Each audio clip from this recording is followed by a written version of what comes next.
It says that when we come to the time of Acharit Hayamim, it will be a massive war in the world. We call it Gog uMagog. Nobody really knows what those two words mean. Gog, Magog. People try to translate it in numeric value. People try to say George Bush is Gog, Saddam is Magog, all kinds of things like that. There's a lot of things. Some people say, in the collapse of the Twin Towers, it was actually the first shot of this Gog uMagog. The interesting part is that George Bush, in the time when the twins collapsed, he gave a speech to the country, and he said the verse from Tehillim, Gam ki elech begei tzal mavet lo yirara ki ata imadi. In this verse, there is equal mathematical skip of the date of the collapse of the buildings of September 11.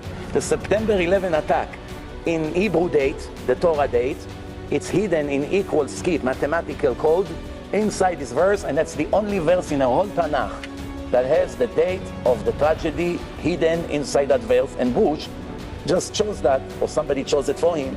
He had no idea at the time, probably not until today. Probably doesn't even know it. Maybe one of you would send it to him, to Dallas over there. I just came from Dallas a week ago. He told me he lives right there.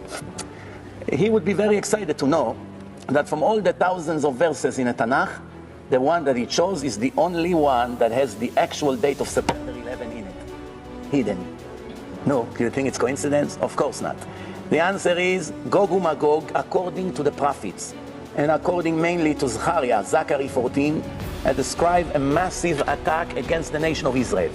All the nations of the world united in the beginning. Esav and Ishmael will fight with each other, meaning Christians and Muslims will kill each other, which we see as it is right now.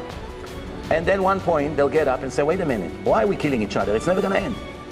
We have a mutual enemy that we should both unite and kill him. Who are they? Israel. And they make a covenant, and they turn against Yerushalayim, and they come to take Yerushalayim by force. And at that time, women from Jerusalem, I don't want to tell you what's going to happen to them from your respect, and many people would run to hide in holes in the deserts, and it will be a disaster for X amount of time. And then the salvation will begin. HaKadosh Baruch Hu would come and interfere with the war, and will put such death to all these wicked anti-Semite people, will wipe them one after the other. There's the prophet that lives about 2,500 years ago. He described clearly a nuclear war. Yeah, I have to remind you that in his generation there were swords, spears, and bow and arrow. No bullets, no guns, no missiles, no chemical, no atomic, none of it appears in his time. The way he described the world would be, people's eyes would melt out of their holes, will become water. People will try to hold each other and save them from drowning, and their hands will come out. And he will hold the hand, there will be nothing to hold. It will melt in his hand. The Goyim will try to help each other. The revenge of Hashem will be with no mercy at them whatsoever. Who will pay the price? The wicked Gentiles, not the righteous.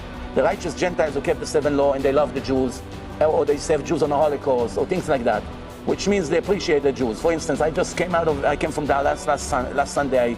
I was there. Monday I came back in LaGuardia. There's a little tiny bathroom there, very narrow. If you know LaGuardia, you come out, there's a little, mamash, very narrow. Only one person can walk in this aisle.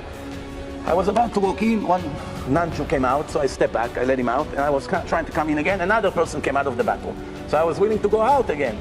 But this time he saw me with the kippah and the yarmulke. I said, no, the chosen people first. You understand? They are going like that.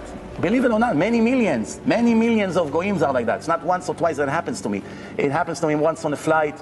The guy that was serving the students, he came, he treated me like a king of Hashverosh. What can I do for you? Only me. I felt like it's my own plane. Why? I see right away, admire me because of the kippah. Or maybe something else.